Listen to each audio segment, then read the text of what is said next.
यार जलने वालों को जलाएंगे, प्यार में जिएंगे मर जाएंगे।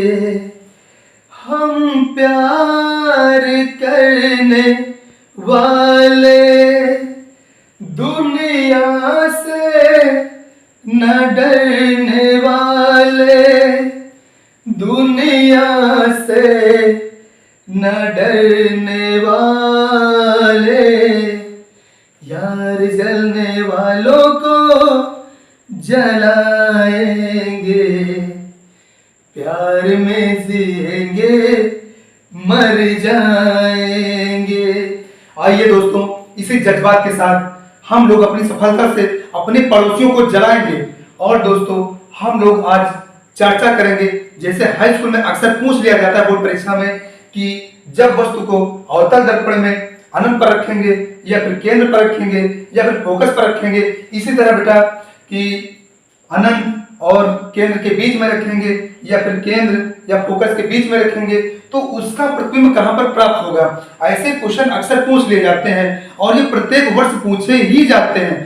तो इन सब के बारे में जानकारी प्राप्त करने के लिए हमको पहले समझना होगा कि दर्पण से प्रतिबिंब निर्माण के नियम, इसके नियम क्या होते हैं।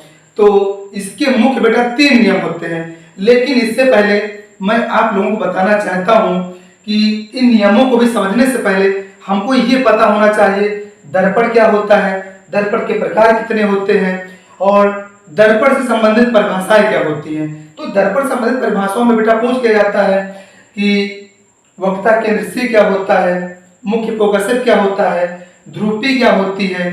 तो इन सब की जानकारी हम इससे पहले वाले वीडियो में अपलोड कर चुके हैं। तो दोस्तों, दर्पण से प्रतिबिंब निर्माण के मुख्य 3 नियम होते हैं। कितने नियम होते हैं? 3 नियम।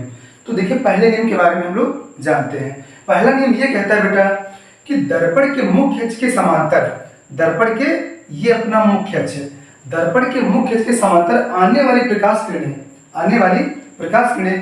दर्पण से परावर्तन के पश्चात, अब देखिए बेटा, मुख्य अक्ष के समांतर आने वाली प्रकाश किरणें दर्पण से परावर्तन के पश्चात अवतल दर्पण में, दर्पण से परावर्तन के पश्चात अवतल दर्पण में मुख्य फोकस से होकर जाती है, मुख्य फोकस से होकर जाती हैं तथा उत्तल दर्पण में मुख्य अक्ष के समांतर आने वाली प्रकाश किरणें अपवर्तन के पश्चात मुख्य फोकस से आती हुई प्रतीत होती है। देखो बेटा, ये किरण जो ऐसा लग रहा है कि मुख्य फोकस से आती हुई प्रतीत होती है, इसलिए बेटा ये इसमें मुख्य फोकस से आती प्रतीत होती है, लेकिन रियल में आती नहीं है। इसलिए बेटा इससे आभासी प्रतिबिंब बनता है और इससे वास्तविक प्रतिबिंब बनता है।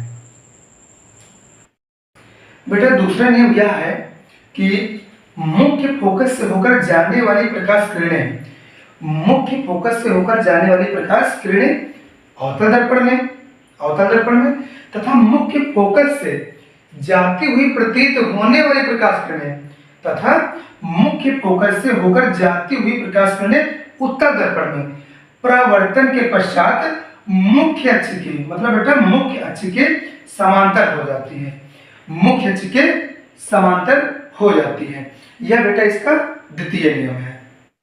और दोस्तों, तीसरा नियम यह है, तीसरा अपना लास्ट नियम यह है कि वक्रता केंद्र C से होकर गुजरने वाली प्रकाश किरणें, वक्रता केंद्र C से होकर गुजरने वाली प्रकाश किरणें अवतल दर्पण में तथा वक्रता केंद्र C से जाती हुई प्रतीत होने प्रकाश किरणें उत्तल दर्पण में, वक्रता केंद्र C से होकर जाती हुई प्रतीत होने वाली प्रकाश किरणें उत्तल दर्पण में परावर्तन के पश्चात उसी मार्ग में, देखो बेटा जिस मार्ग से आई थी उसी मार्ग में वापस लौट जाती है।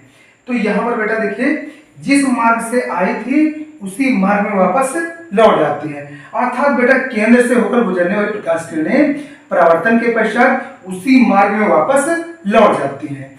तो यहाँ पर बेटा अपने दर्पण से प्रतिबिंब निर्माण के तीनों नियम की समाप्ति होती है।